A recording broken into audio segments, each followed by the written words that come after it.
Incognito money. How money laundering works.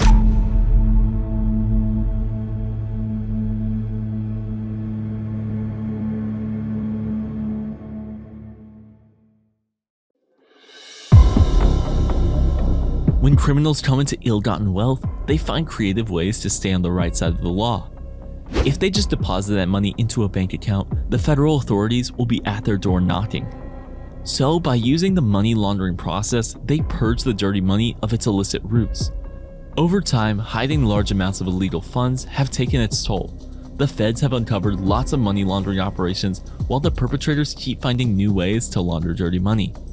Each year, up to $2 trillion gets cleaned by money launderers.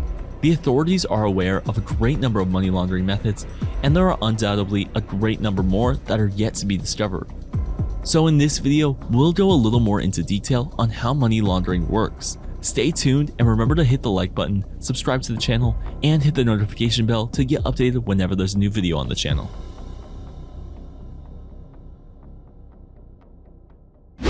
How money laundering works. In an attempt to hide the illegal sources of their income, criminals pass money through complex transfers and transactions, or through a series of businesses for the money to be cleaned of its illegitimate origin and made to appear as legitimate business profits. They go to extreme lengths to devise various ways of cleaning illicit funds, hence the term money laundering.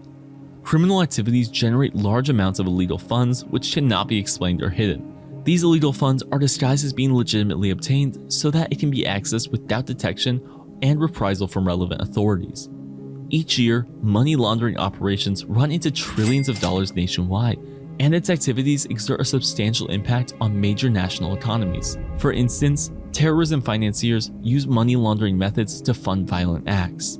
According to the FBI report into the 9/11 atrocities, it was discovered that money laundering methods went undetected by the US and other authorities. With just $400,000, Al-Qaeda used physical cash smuggling overseas, wire transfers, and debit or credit purchases through foreign banks in the US to sponsor its operation. This is just one of the numerous and increasing methods of money laundering. Another instance is laundering money through prestigious financial institutions. For one, Danske Bank and HSBC have been found guilty of assisting in money laundering by failing to properly report large deposits of cash. HSBC in particular was found to have facilitated the laundering of almost $1 billion in 2012, while Danske Bank branches were accused of accepting $200 billion in Russian mob money from 2007 to 2015.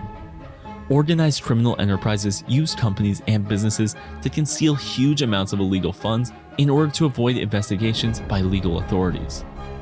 One of the most commonly used and simpler methods of washing money is by funneling it through a restaurant or other business where there's a lot of cash transaction. In fact, the origin of the term money laundering comes from the infamous gangster Al Capone's practice of using a chain of laundromats he owned to launder a huge amount of cash. Before dirty money can become clean, it has to go through 3 consecutive phases of cleansing. 1. Initial placement phase. This is the initial movement of an amount of money earned from criminal activity into some legitimate financial network or institution. Let's assume a criminal organization owns a legitimate restaurant business and money obtained from illegal activities is gradually deposited into a bank through the restaurant. The restaurant reports daily cash sales much higher than what it actually takes in. If the restaurant takes in $2,000 in cash one day, an additional $2,000, which is money coming from illegal activities, will be added to that amount, and the report will be falsified that the restaurant took in $4,000 in cash sales for the day. The money has now been deposited in the restaurant's legitimate business account and appears as an ordinary deposit of restaurant business proceeds. 2. The layering phase. Now, to avoid having the restaurant incur too large of a tax bill as a result of recording more revenue than it generates, and to further disguise the criminal source of the extra deposited funds, the restaurant may invest some of the money into another legitimate business, such as real estate. It becomes further obscured from the authorities by using shell corporations or holding companies that may control several business enterprises that the laundered money may be funneled through. The layering here often involves passing the money through multiple transactions, accounts, and companies.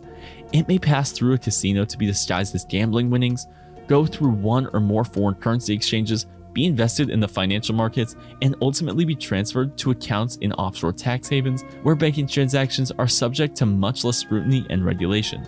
The multiple pass-throughs from one account or one enterprise to another make it increasingly difficult for the money to be traced and tied back to its original illegal source. 3. The final integration phase. In the final phase of money laundering, the money is placed into legitimate businesses or personal investments.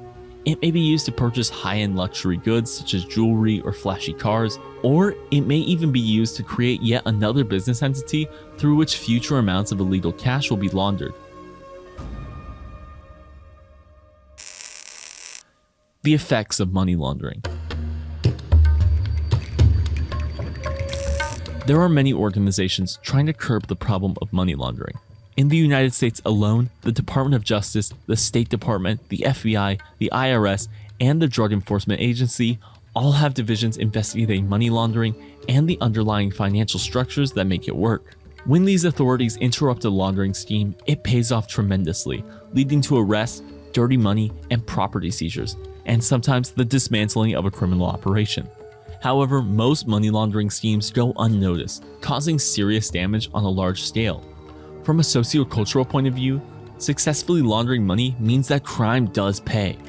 This success encourages money launderers to continue with their illicit schemes because they get to spend the profit with no repercussions.